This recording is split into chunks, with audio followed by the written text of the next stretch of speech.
Hi, this is Tamika with Pastries, Pumps, and Pie, and I'm here with another video for my Miss Maker March challenge. So this will be the last DIY that I will be doing for this challenge, and I just want to thank everyone that joined in with me, Tara Gay and Johanna, and also Sherry. Thank you guys for joining in with me on this challenge. And I'm going to start by saying this idea was not an original idea of mine, but I was sitting and I was thinking that I'm always looking for washi tape. Like, I have washi tape, but I never actually have the color that I seem to need at the moment. And I said, I wonder if there's a way for you to make your own washi tape, you know, because I know that you can get washi tape on Amazon for really good prices, but I don't know what like the quality is of a lot of those, and I really just don't want to take the risk. So I started searching and I came across a blog post that actually showed how to make your own washi, and I will definitely link that below for you guys. And I thought it was a fantastic thing that you can actually make it yourself.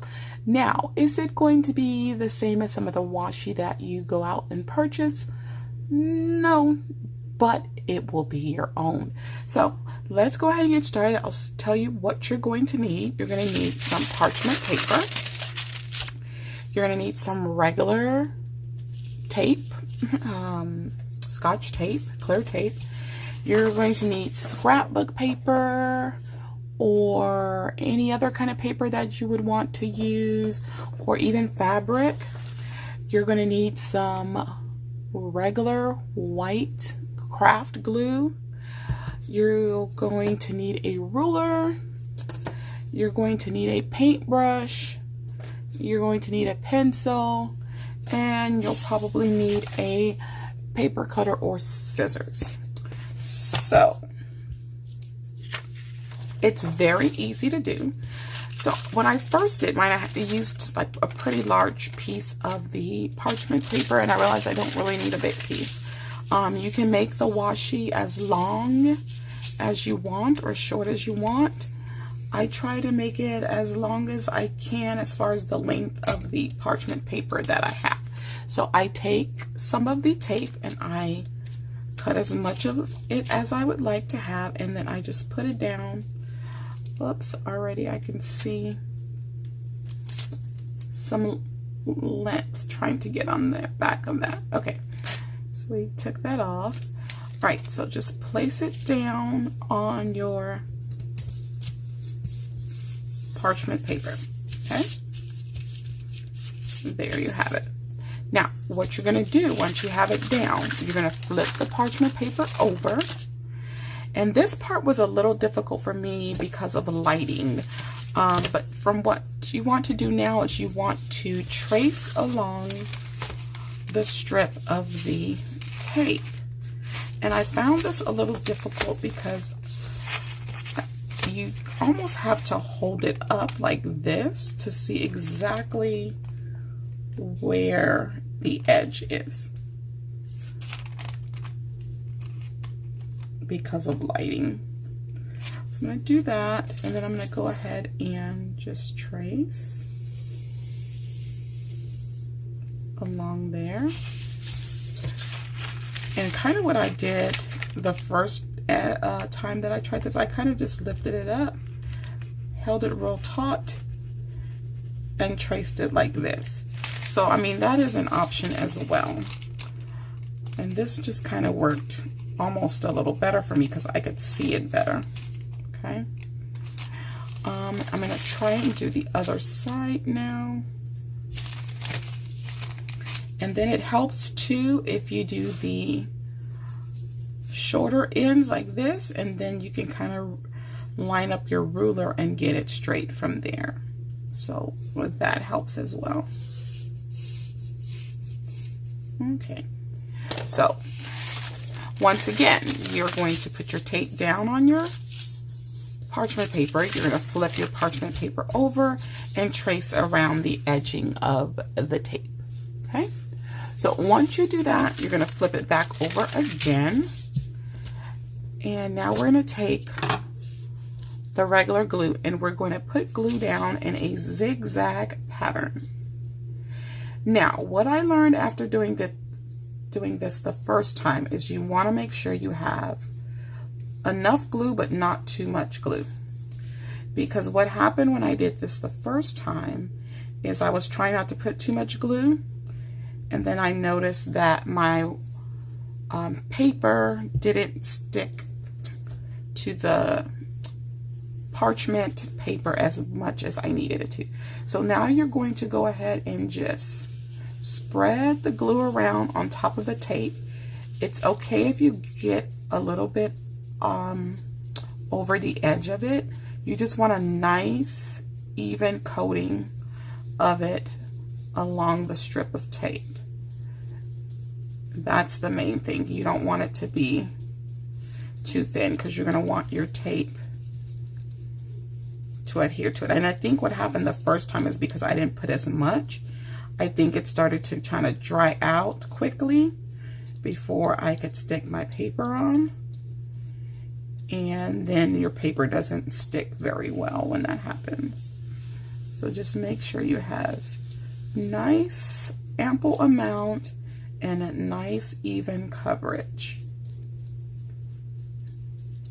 Okay, so I kept a little spare piece of the parchment just to put my paintbrush on. All right, now I don't need to use this full sheet of scrapbook paper, so I'm going to cut it to size. I did use the full sheet the first time I did it just to see how things were going to go, but I'm going to cut it a little bit because I don't really need as much. All right, so I've cut down just a smaller section of it, and then I'm going to just lay it right on top, and you want to smooth it down just so.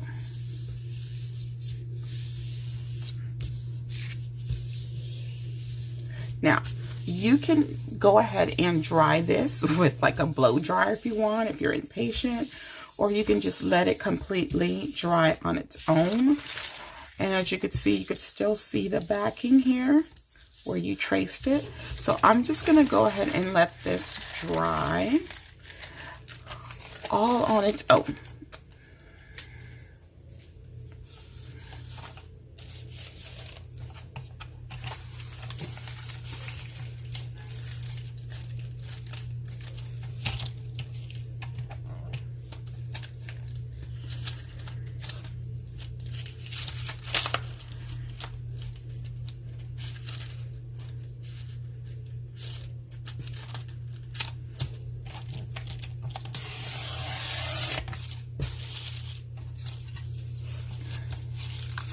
Now, I do have some that I started earlier and that has completely dried.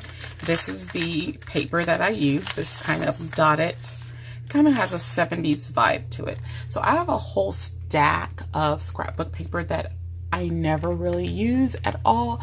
I purchased it because I thought I was going to do this whole scrapbooking thing for my godson's kindergarten year of school. I bought a whole little scrapbooking album and everything and never did a single thing with it. So I have all this scrapbook paper. So this is the one that I use, and I did the same process earlier. So what I'm going to do now is use my paper cutter so that I can cut along the line. Now, why am I suggesting a paper cutter? Because I used scissors earlier when I first tried this out, and I'm just not great with scissors. And yeah, I should have known that. Yeah, I should have known that. But now I'm thinking maybe it's not gonna work with this paper cutter either. But we're gonna make it work somehow. Let me see, this is what I'm gonna do.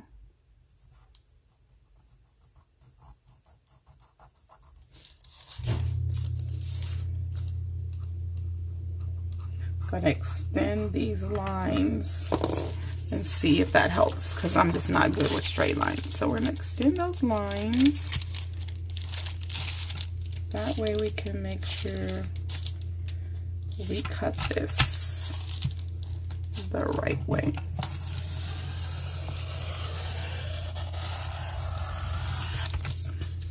Okay, that was pretty good.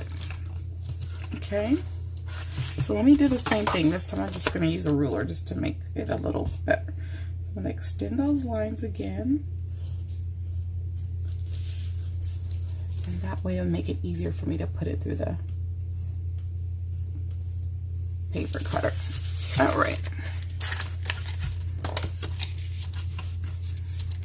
Because, yeah, me and straight lines, we're not friends at all. I think I've made that clear to you guys on several occasions. All right.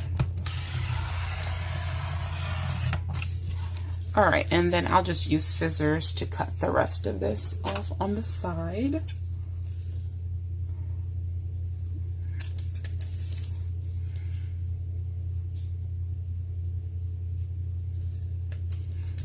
All right, and there we have it. We have our strip of washi tape. Now, I don't think I did a very perfect job here. As you can see, I am a little off, and I can adjust that a little here.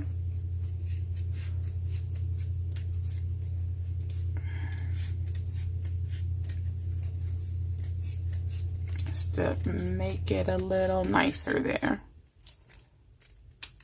All right, there we go. So let me move all of this to the side. So everything's dried, everything's cut, and I'm just using a scrap mini happy planner sheet that I know I'm not going to use for anything else.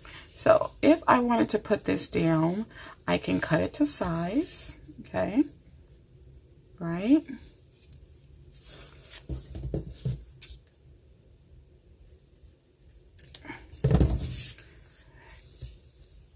And suppose I wanted to put that down right there. So now I'm just going to remove the parchment paper. It's going to come off very easy. And then you have your tape on the back of it. And then you can just place it as you would place any other washi tape. I can even cut it and make it thinner if I want to. So if I wanted to put this through the cutting, the paper cutter and cut it and make it thinner, I can do that. So let's attempt that as well. And then you'll see how it looks with a different width.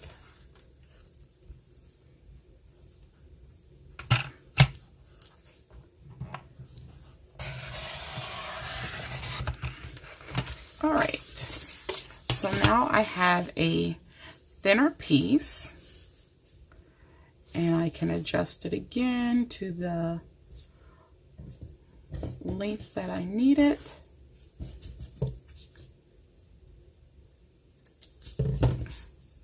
Peel off the parchment paper from the back, and it peels off very easy. So it's kind of like that washi tape that you get where you have to do peel the backing off of it. Same kind of idea, but this is all custom in a sense. So this is how it works. Like, how perfect is that, that you can make your own washi tape? I thought this was a genius idea, and I kept sitting thinking, you know, there's so many times I want certain colors, and I just don't quite have those colors that I'm looking for. And so my stack of parchment paper has several different colors and designs in it. So I'll be able to use several and create several different types of washi tape for myself. Like I said, one thing that I'm considering for the next time is checking out the exact measurements of the strip of tape, so I know its width and its length, its width at least, and then I can make whatever length that I want. And that way, if I want to make it more narrow, that can give me an idea of how I would want to cut it for that. This is the last DIY, like I said, for my Miss Maker March challenge. I hope you guys really enjoy doing these DIY projects with me, and I hope you learned some ideas that you could go and take for yourself. So you know what to do, guys. Be sure to slay, be sure to subscribe, like, and accept the alerts, and I will catch you all in my next video. Bye-bye.